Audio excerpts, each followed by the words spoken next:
द्वितीय रुद्र संहिता के द्वितीय सती खंड में 15वां अध्याय। सती द्वारा नंदा व्रत का अनुष्ठान तथा देवताओं द्वारा शिव स्तुति। ब्रह्मा जी बोले, हे मुने, एक समय आपके साथ जाकर मैंने त्रिलोकी की सर्वस्वभूता उन सती को अपने पिता के पास बैठी हुई देखा। पिता के द्वारा नमस्कृत तथा सत्कृत होते हुए हम दोनों को देखकर लोक लीला का अनुसरण करने वाली उन सती ने प्रेम पूर्वक भक्ति के साथ आपको तथा मुझे प्रणाम किया। हे नारद, प्रणाम करने के पश्चात दक्ष के द्वारा दिए गए आसन पर हम दोनों बैठ गए। इसके बाद विनम्र सती को देखकर मैंने कहा, हे सती, जो तुम्हें चाहता है तथा जिसे तुम चाहती हो, उन सर्वज्ञ जगदीश्वर को तुम पति रूप में प्राप्त करो, जिसने तुम्हारे अतिरिक्त दूसरी स्त्री का पाणी ग्रहण नहीं किया है, जो वर्तमान में भी ना करते हैं, ना करेंगी, और हे शुभे, जिनकी समता कोई और करने वाला नहीं है, वे ही इस समय तुम्हारे पति हों। हे नारद, ऐसा कहकर कुछ दिन दक्ष के घर निवास कर हम दोनों उनसे विदा लेकर अपने अपने स्थान पर चले गए। मेरी बात सुनकर दक्ष परम प्रसन्न होकर चिंता रहित हो गए और अपनी कन्या को परमेश्वरी जानकर उनका बड़ा सत्कार करने लगे। अपनी इच्छा से मनुष्य शरीर धारण करने वाली भक्तवत्सला देवी ने मनोहर कुमारोचित विहार करके अपनी कौमार्यावस्था समाप्त की।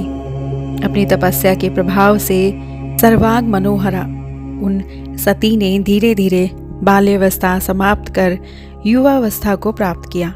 लोकेश, दक्ष प्रजापति उस कन्या को युवावस्था को प्राप्त हुई देखकर विचार करने लगे कि अपनी इस पुत्री को शिव के लिए किस प्रकार प्रदान करूं। इधर वे सती भी प्रतिदिन शिव को प्राप्त करने की इच्छा करने लगी। पिता के मनोभाव को जानकर वे माता के पास आई। विशाल बुद्धि वाली उन सती परमेश्वरी ने शंकर को प्राप्त करने की इच्छा से तप करने के लिए अपनी माता वीरणी से आज्ञा मांगी। तब दृढ़ व्रत वाली वे सती माता की आज्ञा से महेश्वर को पति रूप में प्राप्त करने के लिए घर में ही तपस्या करने लगी। उन्होंने अश्विन मास की प्रत्येक नंदा तिथि, प्रतिपदा, षष्ठी तथा एकादशी में गुड़, भात तथा लवण से भक्ति पूर्वक हर का पूजन किया। इस प्रकार उस मास को बिता दिया। कार्तिक मास की चतुर्दशी को खीर तथा अपूप से शिव जी को आराधना कर वे उनका स्मरण करने लगी। वे मार्ग शीर्ष के कृष्ण पक्ष की अष्टमी को यव, तिल एवं चावल सहित किलो से शिव जी का पूजन कर दिन बिताने लगी। वे सती पौष मास के शुक्ल पक्ष की सप्तमी तिथि को रात्रि में जागरण करके प्रातःकाल खिचड़ी से शिव का पूजन करने लगी।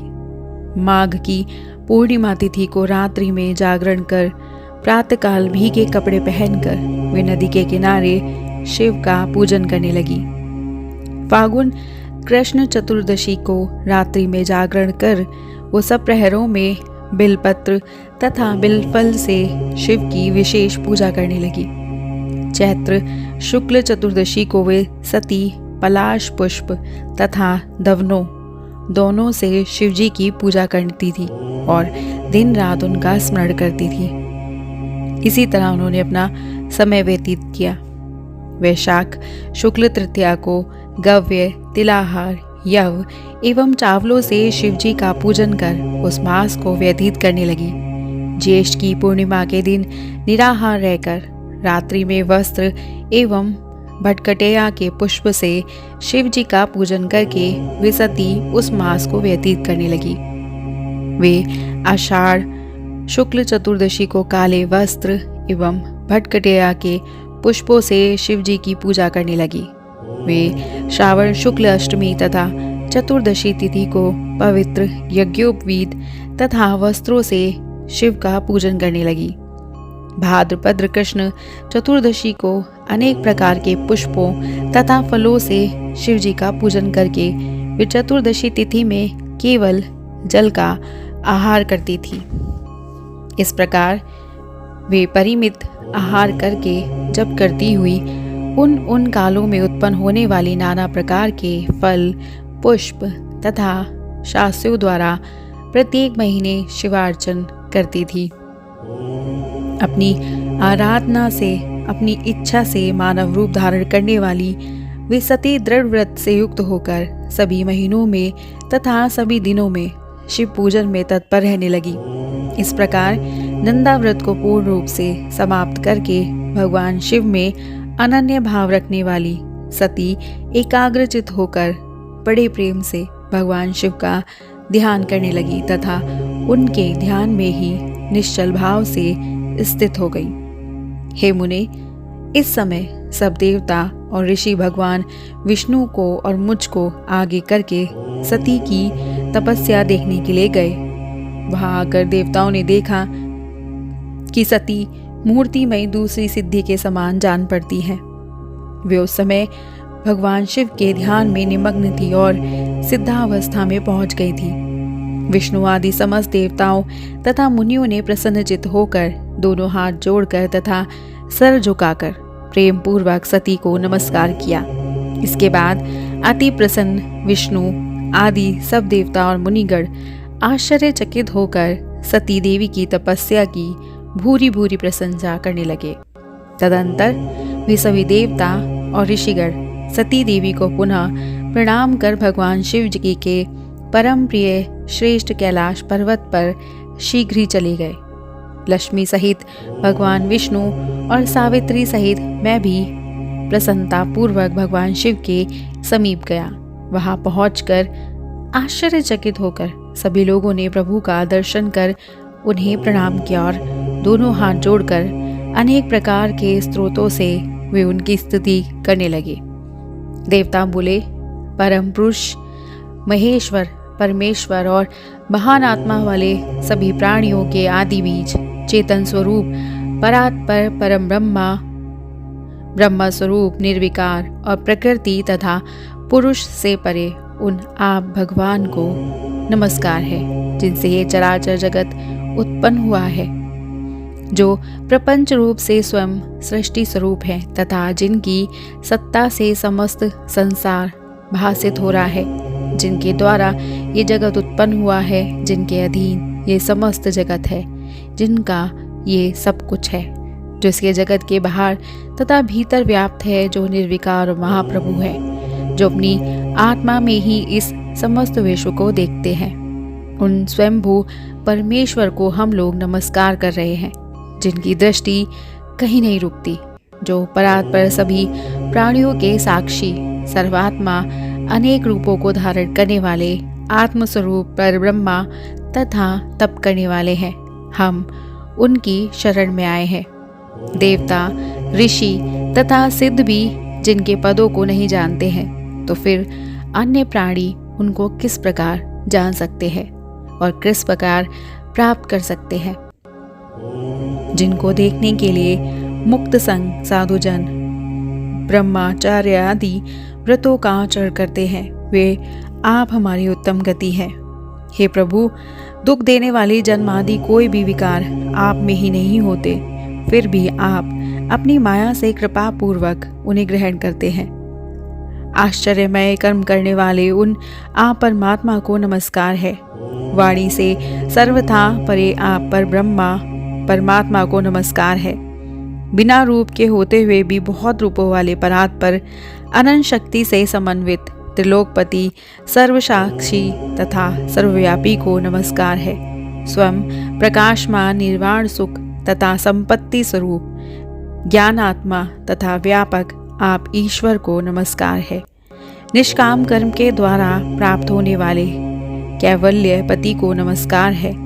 परम पुरुष परमेश्वर तथा सब कुछ देने वाले आप प्रभु को नमस्कार है। क्षेत्रज्ञ आत्मस्वरूप सभी प्रत्ययों के हेतु सबके पति महान तथा मूल प्रकृति को नमस्कार है।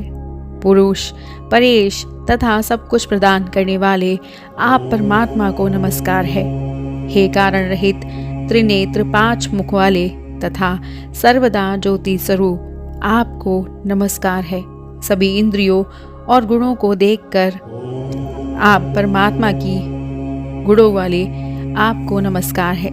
तीनों लोगों के कारण मुक्ति स्वरूप मोक्ष प्रदान करने वाले, शीघ्र ही शरणागत को तारने वाले, आम न्याय, वेद तथा आगम शास्त्र के समुद्र, परम श्रेष्ठी तथा भक्तों के आश्रय रूप आप प्रभु को नमस्कार है। हे महेश्वर, आप गुण रूपी आर्णीय से आच्छन चित्त स्वरूप अग्नि रूप मूर्खों के द्वारा प्राप्त न होने वाले, ज्ञानियों के हृदय में सदा निवास करने वाले, संसारी जीवों के बंधन को काटने वाले, उत्तम भक्तों को मुक्ति प्रदान करने वाले, स्वप्रकाश स्वरूप नित्य अव्यय निरंतर ज्ञान स्वरूप प्रत्यक्ष दृष्टा अविकारी तथा परम ऐश्वर्य धारण करने वाले आप प्रभु को नमस्कार है। लोग धर्म, अर्थ, काम, मोक्ष के लिए जिनका भजन करते हैं तथा जिनसे अपनी सद्गति चाहते हैं, ऐसे प्रभु आप हम सभी के लिए दया रहित कैसे हो गए। हम पर प्रसन्न हो, आपको नमस्कार है। आपके अनन्य भक्त आपसे किसी अन्य अर्थ की अपेक्षा नहीं करते हैं, वे तो केवल आपके मंगल स्वरूप चरित्र को ही गाया करते हैं। अविनाशी पर ब्रह्मा अव्यक्त स्वरूप वाले व्यापक अध्यात्म तथा योग से जानने योग्य तथा परिपूर्ण आप प्रभु की हम लोग स्तुति करते हैं।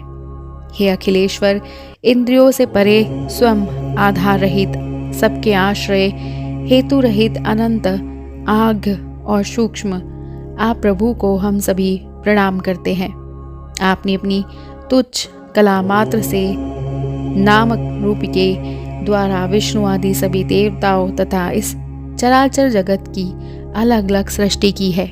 जैसे अग्नि की चिंगारियाँ तथा सूर्य की किरणें बार बार निकलती हैं और फिर उनमें ही लीन हो जाती हैं, उसी प्रकार सृष्टि का ये प्रवाह त्रिगुणात्मक कहा जाता है।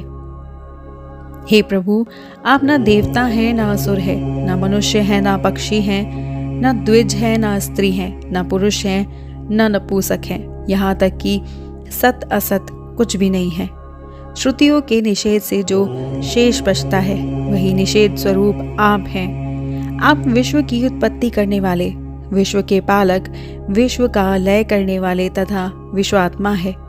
उन ईश्वर को हम सभी प्रणाम करते हैं। योग से दग्ध हुए कर्म वाले योगी लोग अपने योगासक्त चित्त में जिन्हें देखते हैं, ऐसे आप योगेश्वर को हम लोग नमस्कार करते हैं। हे तीनों शक्तियों से संपन्न असहा वेग वाले, हे त्रयमय, आपको नमस्कार है। अनंत शक्तियों से युक्त तथा शरणागतों की रक्षा करने वाले आपको नमस्कार है।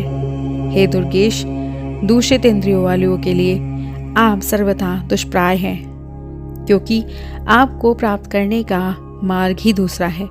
सदा भक्तों के उद्धार में तत्पर रहने वाले तथा गुप्त शक्ति से संपन्न आप प्रभु नमस्कार है। जिनकी माया शक्ति के कारण अहम बुद्धि से ये मूर्ख अपने स्वरूप को नहीं जान पाता, उन दुरत्य महिमा वाले आप प्रभु को हम नमस्कार करते हैं। ब्रह्मा जी बोले, हे नारद, इस प्रकार महादेव जी की स्तुति करके मस्तक झुकाए हुए विष्णु आदि सभी देवता उत्तम भक्ति से युक्त हो प्रभु शिव जी के आगे चुपचाप खड़े हो गए। इस प्रकार श्री शिव महापुराण के अंतर्गत द्वितीय रुद्र संहिता के द्वितीय सती खंड में नंदाव्रत विधि तथा शिव स्तुति वर्णन नामक 15वां अध्याय पूर्ण हुआ। और हमारा अगला अध्याय है ब्रह्मा और विष्णु द्वारा शिव से विवाह के लिए प्रार्थना करना तथा उनकी इसके लिए स्वीकृति नामक 16वां अध्याय। और इसे जानने के लिए सब्सक्राइब कीजिएगा हमारा YouTube channel voice of tales को, और हमारी वीडियो को लाइक, शेयर, सब्सक्राइब करना मत भूलिएगा। हर हर महादेव।